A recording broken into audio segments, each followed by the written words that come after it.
absolutely. I would just love for you just to go ahead and share your journey from being a Playboy model to a university professor and how those pivotal moments led you to make such a significant change in your own life's direction.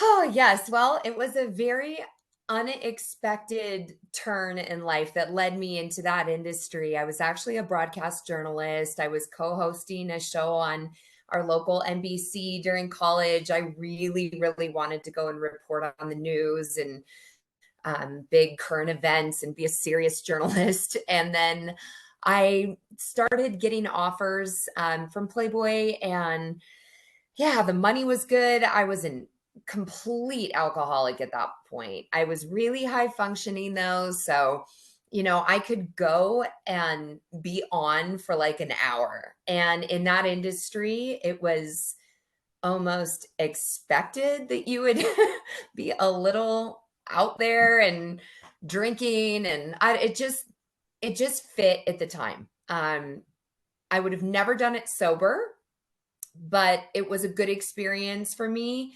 considering where I was at. There was literally no other option. By that point, my alcoholism had gotten so bad there was no way anybody reputable was going to hire me.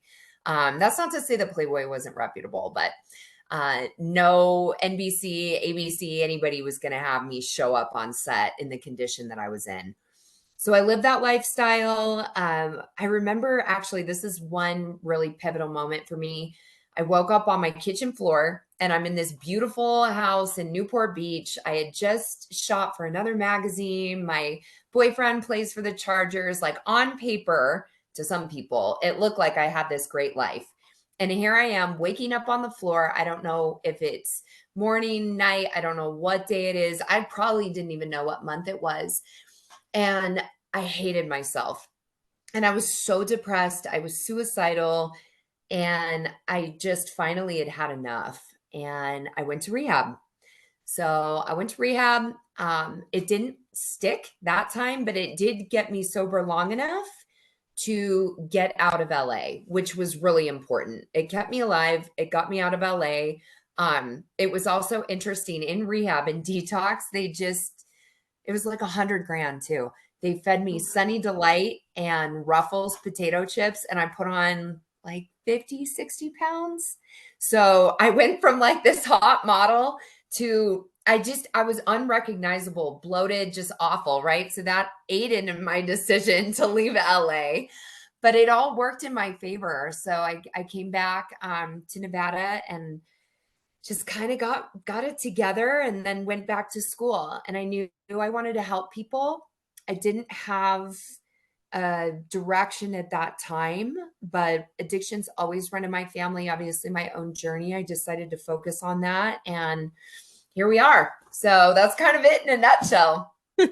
I know sometimes thinking back to our stories, it's like my story can go on for like hours because there's like so many like layers and layers and layers of like what we can share. And oh my goodness, it took me back to like how you were saying that people thought like, hey, everything is okay on the outside because that's how it was for me. Also, I was, married. Everyone thought I had a great marriage, and, wonderful son, everything. And no, the home was bad. There was abuse. There was like recklessness behavior. I mean, I put my child in danger so many times. Like it was just horrific, horrific, horrific experiences. But people don't notice that because I had, for myself, I don't know about you, but I had to drink a fifth of vodka a day in order for me to actually function, like function to drive, to Right. drive. And I thought that was like normal for everybody. I'm like, oh, if I have this tolerance, everybody else should have this tolerance. And no, it was really where I had to sit down in my own despair and really say, I'm so sick of my sickness. I'm tired of living this way. And yeah, I know you have 12 years under your belt. Congratulations on that. I only have Thanks. 6, but I'm good. I'm getting there. Well, that's amazing. And I really applaud you for sharing your story so transparently, especially with your son.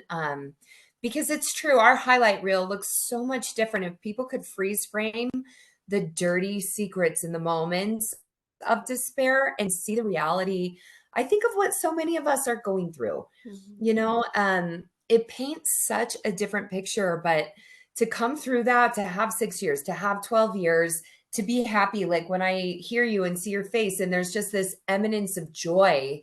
And I think that's so special that you're talking about it and sharing it. That's why I do the same, because when I was trying to get sober, I saw a lot of people that didn't drink, but I didn't see a lot of people that didn't drink that were happy. It was like they were white knuckling it. And God bless them, they were doing everything they could, 10 meetings a day, like whatever shit they needed to just to survive themselves. And I was like, I am so uninterested in that. If I'm going to be miserable, I'd rather be drunk and miserable. And so I just kind of went on this crusade of like, how am I going to be happy without this? And I am, and I don't need it, and I don't miss it, and I don't crave it, and it's not hard. I just don't drink, just like I wouldn't chug nail polish. It's just not in my consciousness to do so. And I just really want people to know, if they are struggling, whether it's a deep, horrific addiction of a fifth of vodka a day. I was the same. I drank all day, every day, and had to, or I would have probably seized to death. Or if you're one of those people that are just below the line, and there's so many people, it's not bad enough to like rehab or maybe quit forever, but it's bad. And the consequences are bad. Your marriage is suffering, your kids, your job, like whatever it is. I think it's important to take an honest look and say, how is this serving me? And how is this hurting me?